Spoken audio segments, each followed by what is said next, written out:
pessoal, meu nome é Fernanda Pelkin, eu atuo como pediatra aqui em Montenegro há quase 15 anos e hoje eu venho falar para você sobre cuidados do bebê na primeira edição do curso de gestantes online da Unimed Vale do Caí. O nascimento. O nascimento é o dia mais importante da vida de um bebê, onde inúmeras mudanças fisiológicas ocorrem para adaptação para a vida extra-uterina. O choro é um bom começo. Então, logo que o bebê nasce, ele é colocado em contato com a mãe. Em seguida, o primeiro exame físico completo deve ser realizado pelo pediatra e alguns procedimentos são necessários nessa primeira hora. A vacina contra hepatite B, uma dose de vitamina K intramuscular, um colírio oftálmico e o teste do reflexo vermelho. Geralmente esses procedimentos o pai está junto e participa. Mãe e bebê prontos se encontram na sala de recuperação, onde permanecem juntos e a dupla será auxiliada para que ocorra a primeira mamada. Conforme a recuperação materna, são liberados para o alojamento conjunto. Atualmente, o parto normal, cerca de 1 hora, a mãe e o bebê já estão indo para o alojamento conjunto, e na cesariana a gente tem um tempo de recuperação anestésica um pouco mais prolongado, que pode durar cerca de 3 a 4 horas, e o bebê fica junto com a mãe todo esse período e o pai atualmente fica junto também todo esse período. Vamos falar um pouco dos cuidados desses primeiros dias. O período de hospitalização, em geral, será de 48 horas, onde vão ocorrer os primeiros aprendizados. O banho, a troca de fraldas, cuidados com o coto, a posição de sono, a amamentação. E assim a gente vai fortalecendo o vínculo mãe-bebê, que é essencial desde as primeiras horas de vida. O primeiro banho a gente dá na maternidade ainda, geralmente após 24 horas de vida. Então, a gente não tem mais aquele banho logo que o bebê nasce, é feita uma higiene da sujidade maior, em seguida se veste o bebê e vai ser dado esse primeiro banho já no alojamento conjunto, junto com a mãe, que vai poder participar. O banho, ele refresca e ele relaxa. E a gente recomenda 1 vez ao dia. Vocês vão ver que tem alguns países que não recomendam essa frequência. Isso é muito mais cultural. Mas a gente vive num país de temperaturas altas. Como eu disse, refresca, relaxa.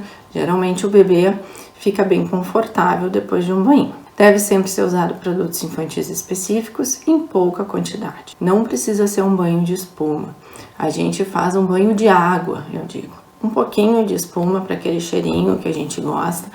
Mas o bebê toma banho numa banheira, então aquela água acaba não sendo enxaguada. A gente deve evitar muita espuma, porque a pele tem uma proteção natural e por mais que seja produtos de bebê, acaba às vezes danificando essa proteção natural da pele. Sempre cuidado com a temperatura da água, em torno de 36 graus. Existem os termômetros, de banheira que são bem adequados, ou senão vai medir a temperatura junto do antebraço, assim, da mãe, para não ser uma água muito quente. Lembrar de sempre ter um ambiente bem aquecido e sem correntes de ar. Primeiro se deixa o bebê já peladinho, enroladinho numa toalha, se faz a higiene do rostinho, os olhinhos, o nariz, a boca, que às vezes fica resíduo de leite. Então se lava o cabelinho com o bebê enrolado ainda numa toalhinha. Depois ele pode ir para dentro da banheira, percebam a quantidade de água, não precisa ser muita água. O coto umbilical tá ali ainda, não tem problema molhar. Depois a gente vai secar bem e manter a higiene do coto. Mas o bebê normalmente vai chorar, faz parte da insegurança do bebê. As costas do bebê a gente lava desta forma, em que a gente apoia ele na outra mão, ficando bem firme ali o bracinho, para que ele não escorregue. E se faz a higiene das costinhas do bebê. Uma boa opção para não ter tanto choro é envolver o bebê no paninho e deixar ele depois dentro da água no pano, que ele fica mais seguro e não vai ter tanto choro, talvez. Geralmente o choro são os primeiros banhos, depois o bebê adora o banho e não é mais um problema. Tem o banho de ofurô, que talvez vocês já conheçam também, que é tipo um balde, Eles adoram também, tem que ter um pouco a técnica para fazer, em que a gente segura o bebê mais no pescocinho, sempre mantendo a cabeça mais para fora da água. E eles relaxam um monte e é uma boa opção, às vezes, para aquele bebê de mais cólica, em que esse banho ajuda a relaxar bastante. A troca de fraldas, então. Deve ser frequente, sempre quando tiver cocô. Evitar trocar logo após as mamadas, pra gente não movimentar tanto o bebê e não correr o risco das regurgitações. Nos primeiros meses, eu sempre aconselho evitar o uso de lenço umedecido, porque pode acabar lesionando uma pele que já é sensível, né? Então, principalmente quando tem assadura, a gente tira o lenço umedecido, usa paninho com água ou até um algodãozinho com água que tu possa colocar fora depois. Creme preventivo de assadura. É uma briga constante que eu tenho. É uma fina camada, se necessário. Aquela pele que tá boa, não precisa aplicar. Tem que ter. Viu que ficou mais vermelhinho, às vezes um cocô que não foi trocado logo, limpa bem e aplica, mas não é para ficar melecado e úmido. Aqui então tem um esquema que é muito importante, sempre ter tudo ao alcance das mãos, não dá para deixar o bebê em cima do trocador. Eles dão uma virada, um golpe, às vezes empurra o calcanhar, acaba indo para outro lado. Então assim, tem que ter as coisas à mão, em que a gente tira a fralda suja, enrola, faz a higiene e coloca a fraldinha limpa depois. Sempre lembrar que os meninos a gente deve limpar bem o saquinho escrotal, que acaba tendo dobrinhas, né? E as meninas sempre higiene da frente para trás, nunca trazer resíduo de fezes para frente, né? Junto aos lábios e a vagina dela. Se às vezes o cocô vem mais para frente, faz uma higiene mais importante, com um paninho mais umedecido, ou até mesmo leva o bebê pro banho para fazer uma higiene mais importante da região. O coto umbilical, então. O coto é um pedacinho que restou do cordão, que ligava o bebê à placenta dentro do útero. Ele não dói, então ele deve ser mexido e mantido limpo.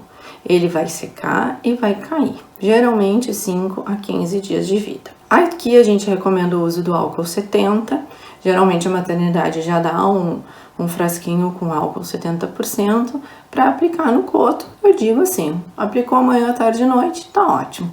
Deixa junto do trocador, foi trocar a fralda, lembrou, deu tempo, aplica o coto. Então vocês viram no banho, pode molhar e principalmente a gente não precisa usar nada de faixa e nem curativo nesse coto, deve deixar ele ali. Quando ele é úmido ainda, a gente cuida para não deixar ele muito dentro da fralda, né? É importante ele arejar para secar. Depois que ele fica bem sequinho, ele vai ficando mais durinho e a fralda às vezes roça nele, né? Então até dá para deixar ele bem dentro da fralda, bem logo para cima. E claro, cuidado de trocar a fralda frequente para não ficar encharcada de xixi lá em cima e acabar umedecendo o coto, né?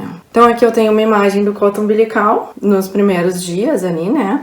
No primeiro, segundo dia, no máximo. Em seguida ele já vai ficando mais pretinho. Depois ele vai ficando assim, ó. Os vasos vão ficando pretinho, que foi o sangue ali que secou, né? Esse clamp a gente deve manter. Tem pessoas até que tiram ele depois, ele incomoda, né? Esse pedacinho de plástico, dá pra cortar, não tem problema. Depois que ele cai, fica assim, ó. A área do umbigo fica às vezes um pouco úmida ainda, um pouco amarelada, bem normal, 1, 2 dias, e até uma semana depois que o coto cai, tem que estar já bem sequinho, sem nada de umidade. Depois que cai, não precisa mais aplicar o álcool, apenas limpar na hora do banho, se eventualmente em algum período uma sujidade maior, faz uma higiene maior. O que o coto não é normal? Isso é um granuloma umbilical. Depois que o coto cai, vai formando esse aspecto vermelho e friável, às vezes sangra, é úmido. Isso a gente precisa consultar porque tem tratamento para ser feito em casa mesmo, né? Não precisa de internação. Outra complicação bem mais séria é a omfalite, às vezes ainda com o coto ali, como nessa figura, em que a gente começa a ter um vermelhidão ao redor do umbigo, um aspecto mais escuro, né? Um certo edema na região. Isso é uma infecção, né? O coto é uma porta de entrada para infecções e precisa tratamento com antibiótico e geralmente com o bebê internado, porque precisa uma antibiótico terapia endovenosa. A hérnia umbilical, também muito conhecida, ela é bem comum, ocorre em 10 a 20% dos bebês. Aqueles bebês prematuros e pequenininhos de baixo peso têm uma maior predisposição. A raça negra também tem uma predisposição maior. A maioria dos casos não necessita tratamento algum. Não se deve usar faixas nem moedas, que é uma das coisas que muitas vezes as avós querem usar e não precisa, que não vai fazer diferença, pelo contrário, às vezes pode até causar uma lesão de estar apertando ali a região. O soninho do bebê. Muito importante, essa foi uma campanha bem grande que foi realizada. Este lado para cima. Posição mais segura, demonstrada num grande estudo que se teve sobre os bebês, principalmente relacionado à morte súbita, que a posição mais segura para os bebês é barriga para cima. certo? E vocês vão ver que eles gostam dessa posição. Então assim, ó, deixe fora do berço, travesseiro, brinquedo, almofada e qualquer outro objeto fofo. A gente tem costume de fazer aquele berço cheio de bichinho, de coisinha, o recém-nascido e principalmente até os 4, 6 meses de vida, não deve ter nada disso junto no berço. Barriga para cima, levemente elevado. Esse bebê deve estar vigiado, então muitas vezes a gente tem ele no quarto dos pais, né, no bercinho ao lado da cama, ou se for no quarto dele, que também pode, não é problema, deve ter babá eletrônica pra gente poder monitorar. Não é recomendado o coleito, tem alguns grupos que recomendam e tal, mas a gente sabe que aumenta o risco de morte súbita, de lesão, às vezes, do sistema nervoso central, por o bebê não respirar adequadamente junto com os pais. Os ninhos, que faz pouco tempo, né, que eu percebi que tem sido bastante usado, na minha época de bebê não tinha, que a gente coloca em cima da cama dos pais, mas o bebê tem um lugar delimitado para ele. Isso até não tem problema maior. A amamentação. Leite materno é a mais adequada fonte de nutrientes para o bebê, além de se constituir numa rica fonte de anticorpos e oferecer a oportunidade de uma ligação física e emocional entre mãe e bebê. Eu costumo dizer, é ótimo, mas a maioria das vezes não é que nem na novela, que o bebê nasce e sai mamando. Às vezes é bem complicado, a gente tem que ter persistência. A gente sabe que o parto cesáreo às vezes atrapalha, porque atrasa um pouquinho a descida do leite. O bebê tem que ter paciência de esperar, a mãe tem que ter também tranquilidade de que vai dar certo, porque a chance de dar certo é enorme. A gente estimula a livre demanda sempre, sabendo que um bebê que enche a barriguinha consegue ficar cerca de 2 a 3 horas entre as mamadas. Aquele que mama um pouquinho adormece, como é comum nos primeiros dias ali, às vezes mama mais frequente, mas a gente vai tentando chegar nesses intervalos. Sempre um ambiente confortável e silencioso, deve-se oferecer as mamas alternadamente. Muitos bebês ficam meses fazendo cada mamada em uma só, né? Na próxima, na outra. E com o tempo que vai tendo mais capacidade gástrica para encher a barriguinha, ele vai mamando as 2 em cada mamada. A mãe deve ir percebendo aquele seio mais cheio. Quando o nenê mama, a gente sente que a mama murcha, né? Então que o bebê esgotou ela. É muito importante conseguir ter uma boa pega para evitar que machuque a mama, que aí a dor acaba atrapalhando também a lactação, né? Deve-se manter o bebê elevado depois. O arroto nem sempre acontece, mas a gente tenta deixar ele bem elevadinho no corpo, né? Junto ao corpo da mãe, às vezes dando algumas tapinhas assim nas costas para ver se vem algum arroto. Às vezes o bebê adormeceu, não arrotou. Quando vai pegar ele de novo do berço, do carrinho, vem um arroto, né? Tempo de mamada, gente. Cada bebê tem o seu tempo. Em média, uma mamada não deve durar mais que 40 minutos. Tem aqueles rapidinhos, que em 8, 10 minutos mamam e estão pronto.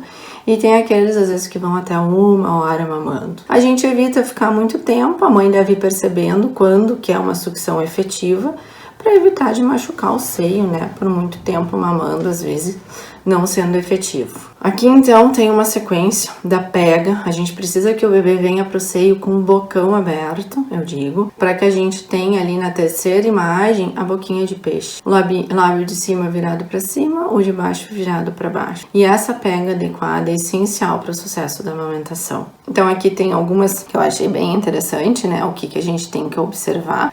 O bebê não abocanha só o mamilo, pega a parte da areola também, já na boca do nenê, né? A boquinha de peixe, que eu falei. O nariz, a gente tem que cuidar, às vezes, com a outra mão auxiliar para o nariz ficar livre, né? O queixo embaixo fica encostadinho no seio da mãe. A barriga e o tronco virado para a mãe, né? Então, o nenê tá de ladinho, assim, virado para a mãe. E a gente sente, a gente percebe, visualiza a bochecha do bebê na sucção. A gente tem diferentes posições para amamentar. Então, às vezes, uma se acerta melhor com uma posição, né? A primeira imagem, então, é a posição tradicional, o bebê deitadinho no colo da mãe, com o corpinho junto da barriga da mãe. A segunda posição é a posição invertida, que a gente chama, em que a gente joga o corpinho do bebê para trás e ele mama com a mãe segurando mais a mão na cabecinha dele. Isso ajuda bastante, às vezes, quando alguma área do seio fica mais engurgitada, que o bebê não tá esgotando bem, às vezes a gente troca a posição. E também ajuda bastante aqueles bebês bem pequenininhos, que às vezes a mãe tem que ter um apoio melhor da cabecinha deles, assim ela consegue dar um apoio melhor. Tem a posição deitado, né? A gente não recomenda muito a posição deitado por uma questão ali de tuba auditiva, que é mais retificada, às vezes o leite pode ir ali, então não é recomendado, nem os otorrinos, nem os fonos recomendam tanto essa posição, às vezes tendo o bebê um pouco mais elevado e deitadinho até é possível, mas o ideal é ter ele mais elevado junto ao colo. E essa última posição, o bebê um pouquinho maior, que a gente já consegue ter um pouco mais de firmeza de cabeça, né, cervical, que ele pode fazer sentadinho, né, a gente chama posição cavalinho, que ele senta na perna da mãe e alcança o seio. E as cólicas? As cólicas é um dilema. É uma questão, eu digo, de sorte ou azar. Tu tem sorte quando tu tem aquele bebê que não teve cólicas, e é um azar quando teve, mas vai passar. A gente sabe que é um paroxismo de dor pela barriguinha, geralmente se inicia ao redor da 3ª semana de vida, então ali pelos 20 dias, e pode ir até os 3, 4 meses. Isso é uma imaturidade intestinal. Vai amadurecer e vai melhorar. Claro que algumas outras doenças às vezes confundem, a gente fica na dúvida até onde é só cólica, né? Mas sempre a gente tem que pensar no que mais acontece, né? Que são as cólicas. Então é um caráter benigno e transitório, isso é muito importante saber, vai passar. Envolve sim fatores comportamentais, psicológicos, nutricionais, a gente sabe que é um mix de coisas que pode atrapalhar o bebê.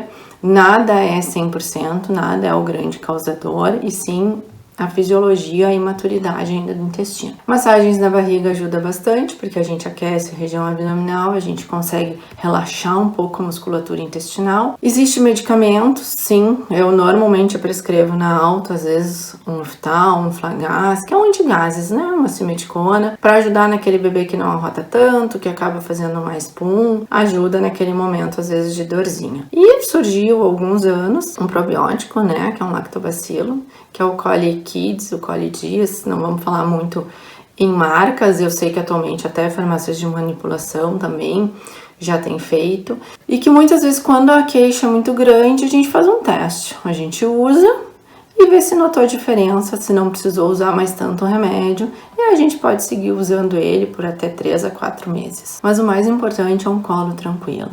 Se a mãe tá ansiosa, que passe para colo de outro, que tenha a avó por perto, ou até mesmo o pai mais tranquilo, tentar que outro pegue para tranquilizar. Eu vou mostrar algumas posições que ajudam, né? Então, claro que assusta, é um bebê que chora muito, né? Às vezes tem uns bebês que gritam e parece que a gente não tem o que fazer para passar, mas ela passa, se tu não fizer nada também ela vai passar. Então aqui algumas posições, ali a mãe com o bebezinho de barriga para baixo ajuda, tu vai fazendo massagem nas laterais ali da barriga, eles relaxam. Esse movimento de perninha, de dobrar as perninhas, né, a coxa sobre a barriga também ajuda, às vezes eliminam os gases. E essa posição de segurar o bebê, né, com a barriguinha para baixo, meio suspenso no braço, também é uma posição que ajuda bastante. Agora eu vou falar algumas coisas que acontecem, né, nessas primeiras semanas em casa e que sempre gera dúvida. Primeiro, a descamação fisiológica, aquele bebê que descama, às vezes sai pedacinhos de pele, né, normal, tô mostrando os pezinhos ali, né, a gente diz que é o bebê velhinho, que tava bem maduro já dentro da barriga, ele descama.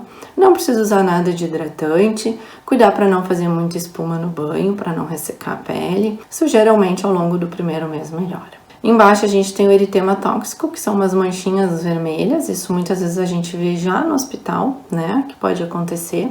Não tem nada de ruim, só o tóxico é o nome, mas não tem nada de ruim, né, uma pontinha central com um alinho vermelho ao redor, ela vai migrando, desaparece ali de um dia para o outro, desaparece daquele lugar e às vezes aparece em outro lugar. E aquele rostinho ali, mais de perto, a gente vê que é a acne neonatal, que também é bem comum de acontecer, isso é pelas glândulas ali do bebê, que ainda não são bem funcionantes, né? E acaba acumulando ali um pouco mais de gordura e acaba fazendo tipo uma espinha mesmo. A mancha mongólica, talvez vocês não consigam perceber muito bem nessas imagens, mas quem tiver um bebê vai saber. Muitas vezes vem preocupado no consultório, porque com certeza não deixou o bebê cair, não bateu e ele tá com um roxo na bundinha. E é normal, geralmente a posição mais frequente é no bumbum, né? Juntinho ali das nádegas, às vezes em toda a coluna pode ter, às vezes tem lá embaixo na perninha, no braço. Isso é bem característico pela miscigenação de raças que a gente tem. É uma manchinha um pouco azulada mesmo, parece até de batida, né? Embaixo a gente tem aquelas manchinhas vermelhas também, que são os hemangiomas planos, também vão sumir com o tempo. O local característico é acima dos olhinhos, na testa ali entre os olhos e atrás ali na nuca do bebê. Quando o bebê chora, quando tá calor, fica mais vermelho, mas é bem plano, não é nada elevado e isso vai sumindo com o tempo. A brotoeja, que agora a gente começa um período de mais calor, então é comum a mesma coisa, a questão das glândulas ali do bebê. Geralmente não precisa usar nada, a gente deve manter o bebê mais arejado, banhinhos mais frescos, né? Evitar que sue, porque o suor irrita bastante a pele do bebê. Embaixo a gente tem a miliária, que tem ali em cima, vocês conseguem ver um narizinho com os pontinhos brancos, que parece que é dentro da pele, né? Não são elevados, é bem característico. E embaixo é a mesma miliária, mas é a miliária rubra, né? Que é um pouquinho mais elevado. Também é as glândulas ali da face que acabam obstruindo, né? E também muitas vezes não precisa fazer nada. Nessa rubra e na brotoeja, às vezes a gente usa uma compressinha com chá de camomila fresquinho, assim, que ajuda a melhorar, mas não, some sem precisar fazer tratamento algum. Essa também, meu bebê fez xixi com sangue, que é esta fraldinha com uma coloração alaranjada, não é sangue. Isso são os cristais de urato, que geralmente acontece na primeira semana, nas fraldas dos meninos, né? É normal, é transitório nessa primeira semana, depois não acontece mais, a hidratação vai melhorando e o xixi passa a ser clarinho de novo. Nas meninas, e eu não achei imagem, a gente às vezes tem um sanguezinho, né? Junto ali na vagina, um muco, né? Tipo uma clarinha de ovo mais rosadinha, e é bem normal. É a variação hormonal que acontece ao nascer pelos hormônios femininos, né? Em alta dose, enquanto tá dentro da mãe, e aí é uma queda abrupta, né? Quando sai da mãe. Às vezes a gente não percebe, porque misturou com cocô, com xixi, e às vezes fica bem perceptível e as mães se assustam. Quanto ao recém-nascido na pandemia, cuidados importantes. São cuidados de todos os recém-nascidos, que a gente vai ter um cuidado um pouco maior, mas assim, muito importante, manter o calendário vacinal em dia. Então, quando o bebê tem alta, ele tem que fazer a BCG. A maioria das maternidades não faz na maternidade, faz só a hepatite B. Então, ligar no posto, agendar, combinar qual o melhor horário para fazer, para evitar aglomerações de pessoas. Deve ser feito o teste do pezinho já na primeira semana de vida, é bem importante que seja feito assim precoce. Então, se é via convênio, autorizar logo o pedido e coletar. O posto de saúde também geralmente tem, se prefere fazer junto quando faz a BCG, pode ser feito. Geralmente pelo convênio a gente consegue fazer uma modalidade um pouco mais completa, né? Mas tendo também um pré-natal bem completo. O teste do pezinho da rede pública, atualmente, ele tá muito bom. O teste da orelhinha deve ser feito no primeiro mês, então também, se tem pedido de convênio, autorizar e agendar, né? Quem faz é uma fonoaudióloga, então ela vai marcar a consulta, né, no consultório para fazer. Manter esse ambiente arejado, importante abrir as janelas, deixar o sol entrar, limpar sempre o ambiente, né? Os passeios ao ar livre com o bebê não tem problema, podem ser feitos. A gente tem que cuidar, às vezes, para quem nos encontra na rua, não querer tocar no bebê e tudo, né? Mas mesmo quando não tinha pandemia, eu também sempre oriento, as pessoas têm costume de tocar na mãozinha do bebê, no rosto do bebê, e a mão da gente é o que carrega tudo, né? Acho que atualmente todo mundo tem as mãos tão limpas, mas a gente não deve tocar nos bebês assim, né? Quem não é da família. Contato com as pessoas, evitar, e antes também, eu sempre disse, e agora um pouco mais, né? Então tu vai evitar contatos de pessoas fora do círculo familiar. Aqueles que convivem e já conviviam antes, né? E estão se cuidando também, ok, não tem como, tem vó, tem vô, né, das duas partes, às vezes os tios, mas assim, ó, tá doente, não pode, qualquer doença, se tá resfriado, se tá com uma diarreia, se tá com uma dor de cabeça, não tem por que ter o contato nesse momento, exceto, claro, pai e mãe, irmãos, não tem muito como a gente isolar essas pessoas de dentro da mesma casa, mas outros não devem ter contato. Lavar sempre as mãos antes de lidar com o bebê, isso antes ou durante a pandemia sempre foi orientado. lavar antes e depois de lidar. Atualmente eu digo, tenho o álcool gel em casa, sempre na entrada, em todos os cantos, assim, para que tu possa fazer uma higiene mais rápida das mãos se tiver que pegar logo o bebê, né? É muito importante, não é nada indicado locais com muita gente, então assim, vocês não vão em festa de aniversário, vocês não vão fazer uma churrascada na casa de parente, o neném não vai curtir nada disso, vocês vão tirar ele da rotina e atualmente vocês vão expor eles ao risco, né? Claro que a gente tem uma doença, ela veio aí horrível, né, uma mortalidade e tal, todo mundo com muito medo, mas assim, não tem afetado as crianças têm se saído super bem, né, a mortalidade baixíssima nas crianças, nos recém-nascidos, e assim, as crianças estão super saudáveis, porque não estão tendo contato com outras pessoas, não estão indo para escolas. O meu consultório é de criança sadia, né, nesses últimos meses,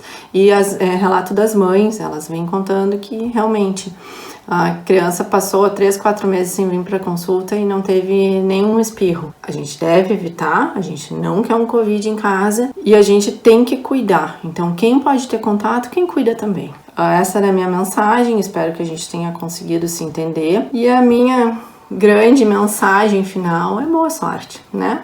Ter um filho, a gente precisa de sorte também para que tudo dê certo, né? Claro, cuidado e sorte, que seja um anjinho que nem esse da foto.